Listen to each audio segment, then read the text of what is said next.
I hope you are all well. I thought I would share an article about some things people aren't expecting when they retire. I suspect some of you will recognize the points we raise. You need strategies to cope with this. We would be interested in whether you have experienced the issues we raise. Don't get me wrong.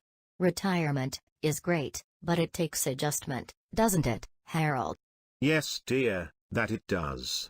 As to our first point, it can be challenging to have your husband around 24/7, after he has retired, and given up full-time work.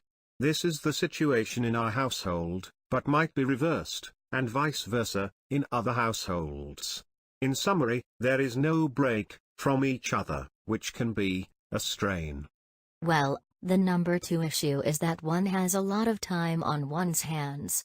And the prospect of what one does with that time, after being used to having a schedule, dictated by work, children, etc., is disorientating. A third point is that one can make assumptions about the size of one's retirement pot, and what it will allow one to do in retirement. For example, could one take a cruise on the Queen Mary II, or the Queen Elizabeth II?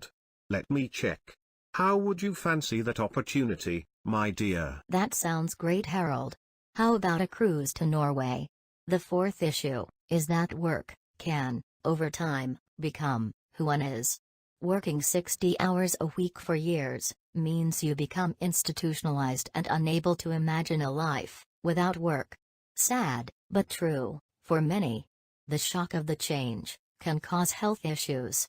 The fifth point is if you don't know what benefits you are entitled to, or understand what you can spend, without depleting your assets, you may experience stress.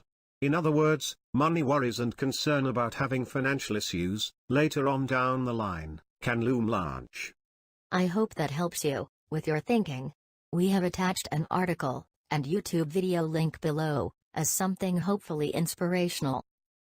Thanks for listening. If you are interested in this topic, let us know. We look forward to hearing from you. So do, Sherlock and Holmes.